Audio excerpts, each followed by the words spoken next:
Mas Umam? Di unmute dulu Mas Umam.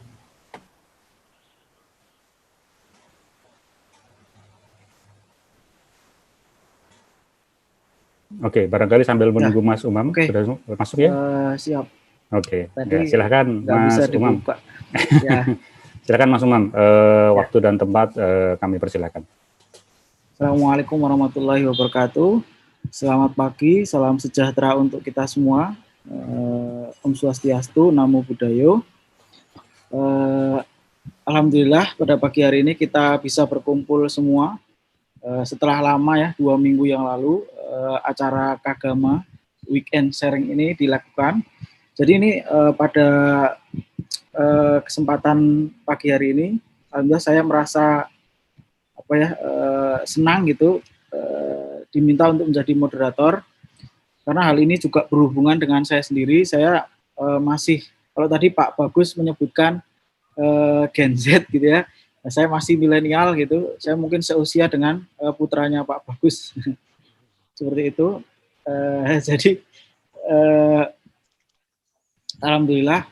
Terus saya ucapkan terima kasih kepada bapak-bapak, bapak pembicara, terutama kepada yang terhormat Bapak Dr. Ali Dwipayana yang telah menyempatkan hadir di pagi hari ini.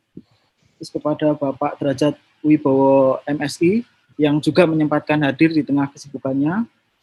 Dan kepada Bapak Wisnu Hera MN yang telah juga menyempatkan kehadirannya pada pagi hari ini. Dan juga Pak Dr. Andes Bagus Saleh ya, sebagai Ketua Kagama Balikpapan, yang tadi telah menyampaikan bagaimana pengalamannya beliau terkena phishing ya, atau hacking gitulah ya, dan itu berdampak kepada kejahatan lah ya, orang itu meminta uang kepada teman-teman Pak Bagus, padahal itu bukan Pak Bagus sendiri gitu. Nah, saya sendiri pernah mengalaminya juga. Jadi saya memegang akun Instagram dengan follower 100.000 dan itu pernah hilang dalam waktu 1 menit. Jadi waktu itu subuh-subuh saya mendapatkan tawaran dari Instagram. Dia +1 gitu WA yang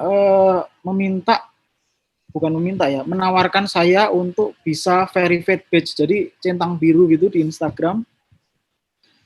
Terus saya tertarik karena kalau sudah centang biru itu Instagramnya jadi lebih terpercaya gitu ya untuk menggain masyarakat.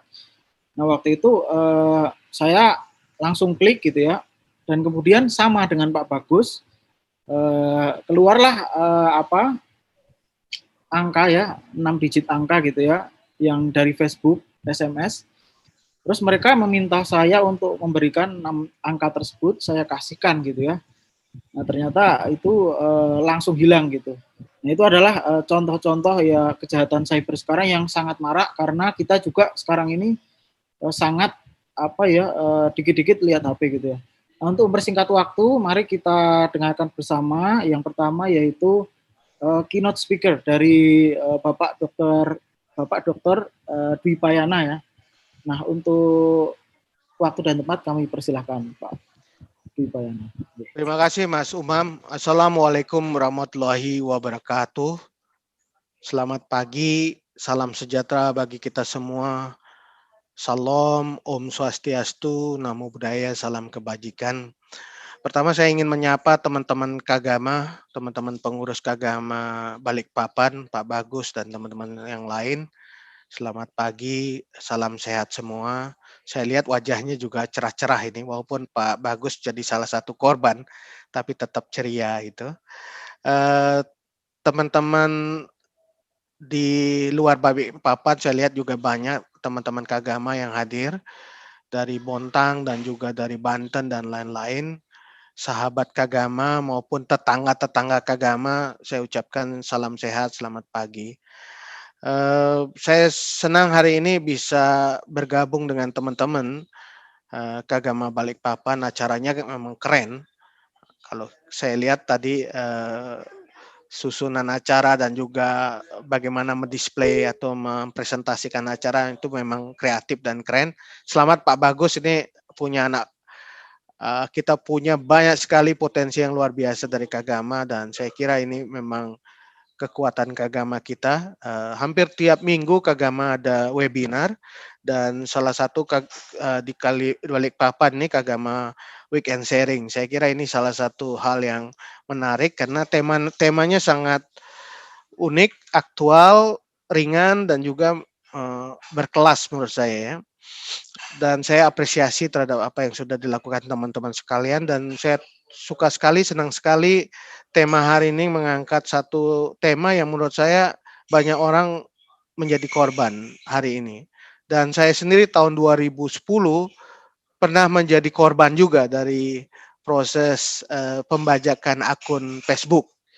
Waktu itu masih aktif di Josen UGM, saya punya followers nggak terlalu banyak, 5.000 friends di Facebook waktu itu, dan mendadak pagi hari ketika saya buka Facebook itu nggak bisa saya akses begitu. Dan ternyata beberapa menit berikutnya ada teman yang WA saya tanya, Pak Ari sekarang jualan handphone ya gitu. Karena waktu itu memang belum ada WA ya, masih orang kirim lewat inbox ya, lewat pesan di Facebook. Dan mereka bertanya, Pak Ari sekarang punya profesi baru sebagai penjual HP, handphone. Karena waktu itu memang salah satu yang menarik di wall Facebook adalah orang mulai jualan handphone gitu, barang-barang elektronik, dan ternyata banyak sekali teman-teman yang dikirimi pesan, dan ada yang konfirmasi ke saya melalui HP, ini kok aneh ya, ada orang yang atau Pak Ari mengirim pesan untuk jualan HP dan harganya ada gitu di situ, kalau nggak salah berasa 1.500.000 begitu. Dan ada yang konfirmasi sebelumnya, tapi ada juga yang nggak konfirmasi langsung pesan gitu dan mentransfer sejumlah uang gitu. Ada sekitar 11 korban waktu itu yang menyampaikan ke saya, wah ini saya jadi korban. Saya langsung waktu berapa menit setelah kejadian seperti itu, saya menulis di wall membuat Facebook baru, dan kemudian minta tolong teman-teman untuk mengumumkan di wall mereka masing-masing bahwa FB saya waktu itu dibajak. Dan saya sempat waktu itu lapor polisi, dan memang salah satu modus yang dipakai waktu itu adalah dimulai dengan tadi yang disampaikan Mas Bagus, itu menarik, yaitu request friend. Jadi meminta teman, kemudian dari itu dia mengetahui mungkin yang titik masuknya adalah email ya, akun email saya, dan memang waktu itu sangat jarang mengganti password email. Akhirnya dari email itulah dia masuk ke Facebook dan merubah semuanya. Jadi emailnya dikuasai dan Facebooknya dikuasai gitu. Itu menarik pengalaman saya, dan waktu itu saya lapor polisi, dan salah satu yang bisa dilacak adalah transfernya. Jadi mereka mentransfer melalui bank, dan banknya menarik, tidak kalau kita bisa lacak alamat atau tempat dia aktif IP-nya, tetapi dia juga bisa mentransfer bukan di tempat IP itu, tapi bisa di Kalimantan, di Sumatera begitu. Jadi model transfernya menarik gitu kalau kita bisa lacak. Dan ternyata memang modus seperti itu memang berkembang itu cybercrime, dan awal-awalnya memang mulai dari Facebook, sekarang sudah mulai ke WA. Bapak Ibu sekalian, saya ingin memberikan konteks terhadap apa yang kita bicarakan hari ini. Kita memang berada sekarang ini dalam satu revolusi industri digital yang luar biasa cepatnya. Perkembangan teknologi informasi berkembang secepat. Dulu tahun 2010 masih demam Facebook, sekarang sudah mulai bergeser, dan sekarang sudah banyak, ada yang TikTok, ada berbagai macam messengers yang instant messengers yang kita miliki, dan perkembangan teknologi luar biasa, dan tentu di pihak lain kita juga mengamati bahwa perkembangan teknologi itu memunculkan juga kreativitas kita, inovasi kita, memunculkan banyak sekali upaya untuk mengambil peluang dari kemajuan teknologi, misalnya dengan munculnya ekonomi digital, kemudian kita tahu sekarang ini berkembang fintech, kemudian e-commerce gitu. Jadi memanfaatkan Internet of Things itu untuk berbagai macam yang termasuk juga dalam ekonomi, bahkan di dalam elektoral dan sisi-sisi yang lain. Nah, Internet of Things inilah yang menjadi tren baru dan membangun satu hal yang kita sebut sebagai game changers ya, membuat satu peta permainan yang atau pertarungan yang juga persaingan yang juga berubah karena ada kemajuan-kemajuan teknologi. Itu yang pertama, Internet of Things yang memang harus kita lihat membawa berapa perubahan lanskap di bidang ekonomi, politik, dan lain-lain. Di pihak lain, kita juga menyadari sekarang ini ada satu jenis kekayaan baru yang luar biasa, yang bisa dikatakan sebagai new oil ya, kita sebut sebagai kekayaan baru, yaitu data. Jadi data sebagai kekayaan baru yang luar biasa, dan sekarang ini kalau kita bicara soal data itu ibarat sebagai satu potensi yang kita miliki dan jadi satu kekuatan. Nah, tentu saja dua hal itu mempengaruhi kita sekarang ini, Internet of Things dan juga data sebagai satu kekayaan baru. Nah, saudara sekalian, di tengah perkembangan dua hal itu, kita kembali melihat pentingnya apa yang kita sebut sebagai cyber security dan juga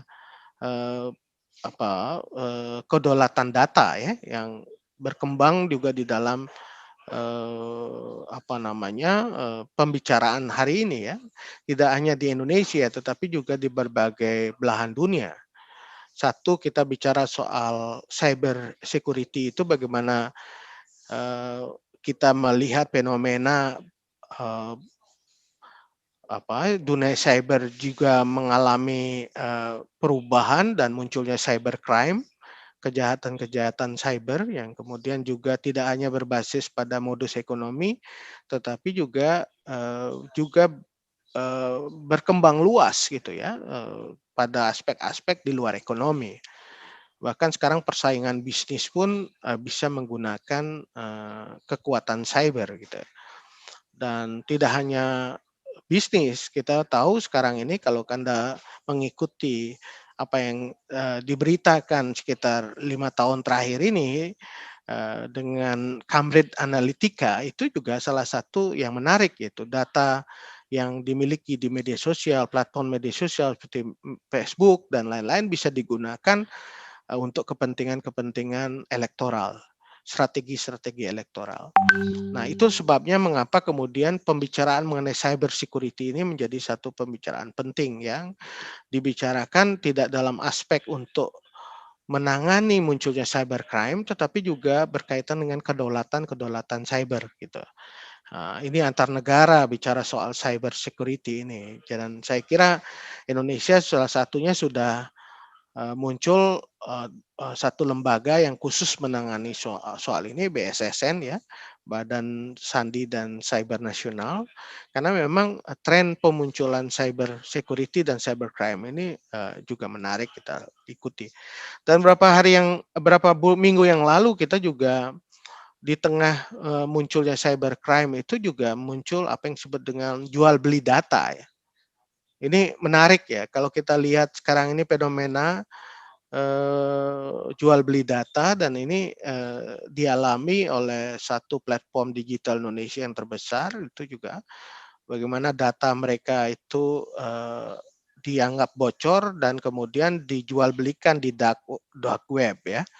Itu salah satu bentuk bagaimana data pribadi itu kemudian diserap, diambil begitu, kemudian diperjualbelikan untuk kepentingan apapun gitu. Dan ini menurut saya menarik kalau kita bicara soal bagaimana kontrol individu terhadap data itu. Tadi Pak Bagus memberikan contoh bagaimana data-data yang ada di dalam di WA itu kemudian bisa dengan hacking itu bisa diambil begitu. Tidak hanya itu, kalau kita bicara soal data pribadi kita yang kemudian kita sampaikan kepada pihak-pihak tertentu, itu kita harus melihat lagi apakah memang data itu betul-betul aman atau tidak. Misalnya kalau kita bicara NIK ya, NIK ya, nah nomor induk kependudukan misalnya, salah satu yang sering jadi satu sumber informasi data yang sangat penting. Kemudian nomor HP, kemudian hal-hal yang lain. Ini saya kira sangat menarik kita mengikuti perkembangan ini karena data-data yang kemudian disampaikan pada pemilik otoritas ataupun pihak-pihak yang berkepentingan terhadap kita, termasuk juga perbankan, itu jatuh ke pihak lain gitu. Nah ini kita harus perlu ketahui lebih jauh lagi bagaimana soal tadi isu mengenai perlindungan terhadap data-data pribadi yang kita miliki. Nah, Bapak Ibu sekalian, ada dua hal yang kita harus lakukan ke depan untuk memprotek, untuk mengamankan soal data-data pribadi yang kita miliki. Pertama, saya setuju dengan Pak Bagus tadi bahwa literasi digital itu adalah satu keharusan ya. Bahwa setiap pengguna gadget dan juga pemilik akun harus sadar betul bahwa dia memiliki data-data pribadi yang harus dia lindungi. Jangan terlalu mudah untuk memberikan data-data pribadi pada orang lain yang belum tentu data itu memang aman ketika itu disampaikan ke orang lain.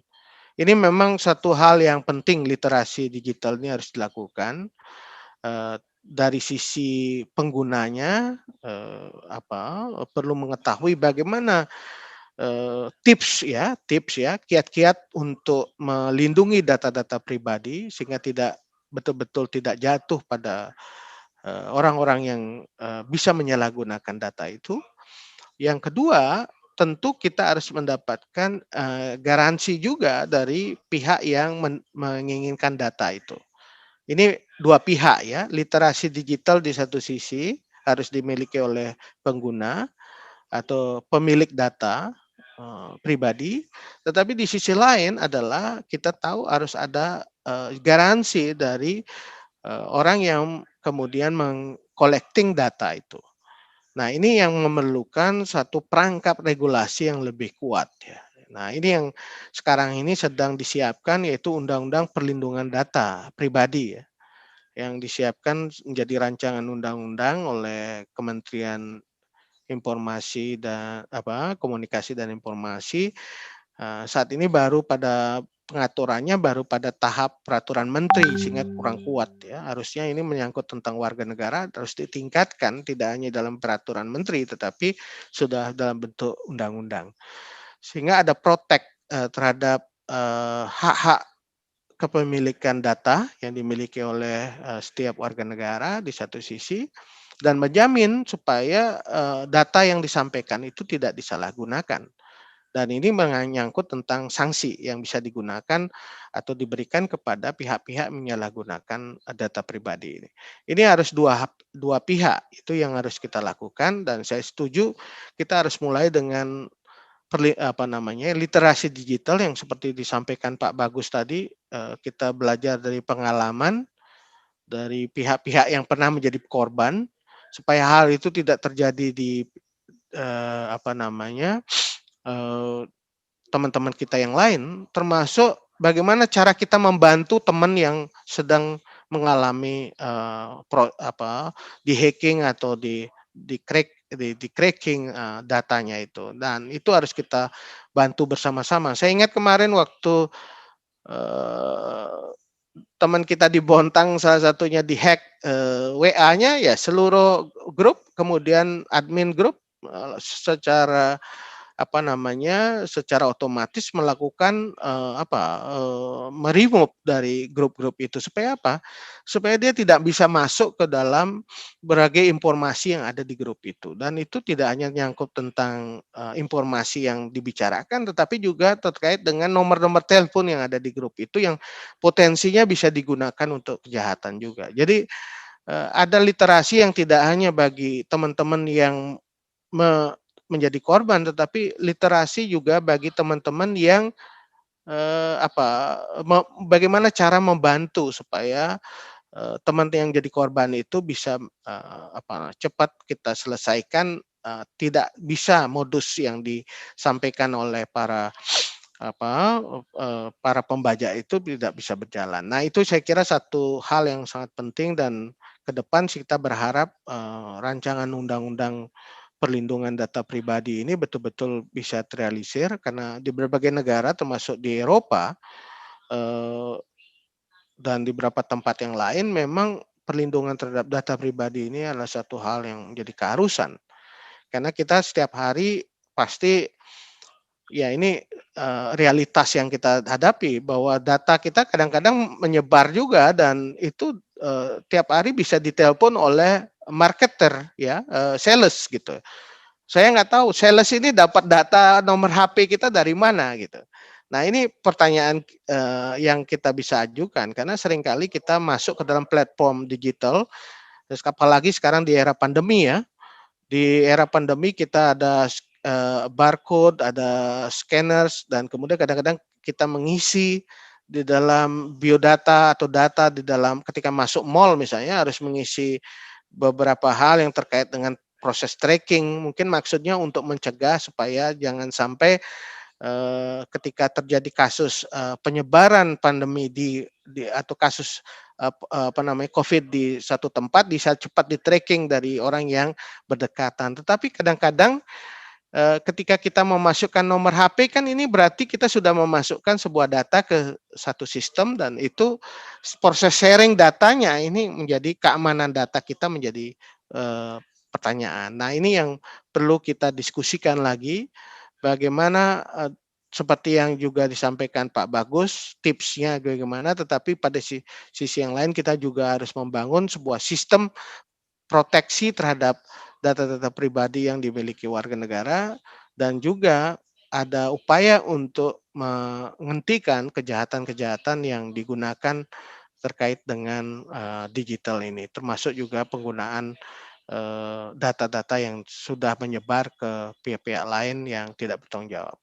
Sekarang itu, saudara moderator, Mas Umam, beberapa hal yang menjadi pengantar diskusi ini. Mohon maaf, nanti saya tidak bisa full mengikuti diskusi ini, tetapi saya berharap apa yang bisa dibicarakan oleh teman-teman Balikpapan ini berguna, bermanfaat bagi saudara sekalian, dan juga menjadi bagian dari usulan dari Kagama Balikpapan terhadap perbaikan sistem ke depan.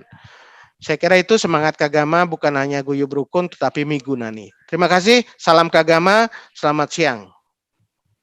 Ya. Selamat siang Pak Ari, terima kasih atas paparan keynote speaker dari Bapak Ari Dwi Payana. Beliau merupakan koordinator staf khusus Presiden Republik Indonesia dan Sekretaris Jenderal Pengurus Pusat Keluarga Alumni Gajah Mada. Jadi kami mengucapkan sekali lagi terima kasih Pak Ari. Nah, kita lanjutkan lagi diskusi pada pagi hari ini. Jadi tadi saya highlight bahwa Pak Ari telah menyampaikan sekarang ini berkembang big data gitu ya. Data driven company itu juga merupakan yang perusahaan-perusahaan yang sekarang ini menjadi top gitu ya. Terus juga kita mempunyai tantangan yaitu menjaga